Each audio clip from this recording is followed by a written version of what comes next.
Welcome to this explainer. Today we're stepping right out into the howling, brutal winds of the Pleistocene to explore a totally forgotten reality. We're going to see how ordinary people didn't just passively endure the Ice Age, but actually engineered a highly sophisticated thermal economy to survive it. Imagine an existence where every single choice, every tool you make, and literally every breath you take is dictated by a freezing climate. We're going to look past the grand, sweeping timelines of human evolution to reconstruct the daily, sensory reality of our ancestors. So you really have to ask yourself, how exactly did they pull this off? Because overcoming the extreme, biting wind chill of the last glacial maximum required a lot more than just finding a deep cave and hoping for the best. Surviving those northern latitudes meant they had to actively outsmart the cold. Let's look at exactly how they did it. Section 1. The Pleistocene Deep Freeze. To really understand what their daily lives were like, we first have to look at the massive environmental constraints they were up against, and biology could only take them so far. Now, early physiological traits definitely helped, things like the hunter's response that periodically flushes warm blood to freezing fingers to prevent frostbite. But biological evolution has absolute limits in that kind of deep freeze. Ultimately, surviving there demanded a massive shift toward advanced technological adaptations. We're talking tailoring, architecture, and the absolute mastery of fire. Just picture it. You're standing on a vast, unforgiving Eurasian steppe. The air is dry, dusty, and so violently cold it hurts to breathe. Plunging temperatures and a severe lack of timber meant that a single mistake in securing warmth equaled certain death. Without thick forests for wood, they had to invent entirely new ways to construct homes and fuel their fires, just to make it through the night. Section 2. Engineering the Mammoth Economy.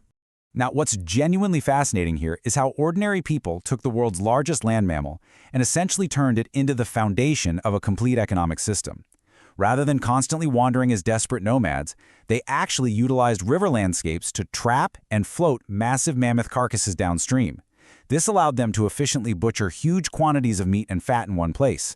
They cold-smoked it to preserve it, and then stored it in elevated caches. Every single step was a carefully engineered chain of survival. But think about the ultimate puzzle here. How do you preserve all that meat and stay warm when there's literally no firewood? Well, they figured out something incredible. Lipid-rich, spongy mammoth bone actually burns hotter and steadier than wood. This brilliant leap in pyrotechnology allowed them to fuel massive smokehouses and heat their dwellings through the absolute darkest, most brutal months of the year. And this genius level of resourcefulness completely extended to their architecture. These ordinary people were essentially prehistoric thermal engineers. They leveraged completely different mechanisms to trap heat depending on their environment. Sometimes they'd use the subterranean thermal mass of a dugout pit house to keep temperatures stable. Other times they relied on the confined radiant heat trapped by heavy skin tents constructed deep inside cave walls. Imagine sitting inside one of these spaces. You'd smell the heavy, thick scent of burning mammoth fat, and you'd be surrounded by the monumental labor required to build these structures. At sites like Maastricht, they utilized the skeletal remains of up to 60 mammoths to construct a wind-impermeable microclimate.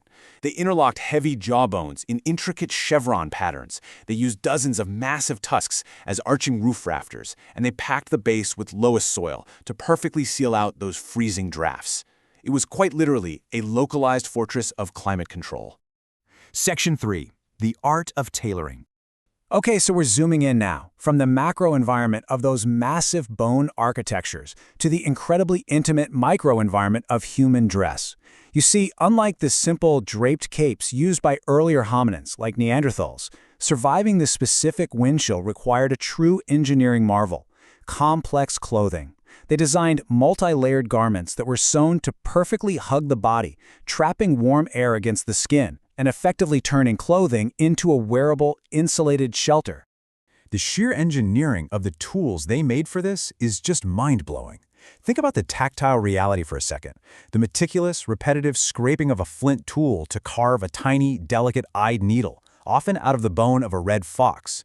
For thread, they used animal sinew, and they'd actually chew it or rub it with bone marrow to keep it supple in the freezing cold. This tightly spaced stitching literally decoupled human survival from the deadly ambient temperature outside. When we dig into the archaeological record, there's a really clear temporal clustering of these spurred flake gravers, which are the exact tools essential for making those delicate bone needles. Their use absolutely spikes across North American sites precisely during severe climate bottlenecks like the Younger Dryas Cold event. So, extreme cold literally drove the rapid adoption of intense specialized sewing technologies. And we absolutely have to acknowledge the immense, highly specialized labor behind all this. Based on ethnographic comparisons, like with the Inuit, we know producing these garments was largely the monumental work of women. They labored intensely in late fall sewing camps against a ticking seasonal clock. If they failed to manufacture these tailored survival suits for every single member of the group before the deep freeze hit, well, it meant certain death. It was arguably the most critical labor of the entire year. Section 4. Society, Status, and Survival. So once they actually secured that thermal warmth, something amazing happened. We begin to see how these exact survival technologies birthed complex social hierarchies. Discovered near Moscow and dug right into the permafrost over 30,000 years ago, the Sungir burials give us a breathtaking window into this reality. Archaeologists uncovered the remarkably elaborate grave of two children placed head-to-head, and it's a discovery that completely changed how we view Ice Age society. 10,277. That is a staggering number. It represents the exact amount of pierced mammoth ivory beads carefully sewn onto the fitted garments of just those two children. The beads were placed so meticulously that they actually outline the closely fitting cut of the tailored clothing they wore. The implications here completely upend what we usually assume about primitive equality. Researchers point out that manufacturing this many beads would have required thousands of hours of painstaking labor. These children were far too young to have crafted these items themselves, or to have earned such prestige through their own merit. So this massive labor investment is undeniable proof of inherited social status, or even royalty deep in the Upper Paleolithic. Society was already sharply divided. Section 5. A living civilization. Sungir proves they weren't just barely surviving out there. This was a culturally vibrant, living civilization. What started as a desperate technological fix to just keep the cold out, like inventing eye needles to stitch tight seams, eventually evolved into a canvas for social display. The very tools engineered to save their lives allowed them to attach thousands of beads, transforming garments from mere survival gear into vivid markers of cultural identity, wealth, and power. As we wrap up this explainer, I want to leave you with a pretty provocative thought. Did the absolute primal desperation of thermal survival ultimately birth the deeply human concept of social dress, status, and identity? Perhaps the extreme constraints of the Ice Age didn't just force us to survive. Perhaps the very tools we engineered to keep the freezing winds at bay actively shaped the complex, socially stratified beings we are today. Thanks so much for joining me on this journey into our past, and I'll see you in the next one.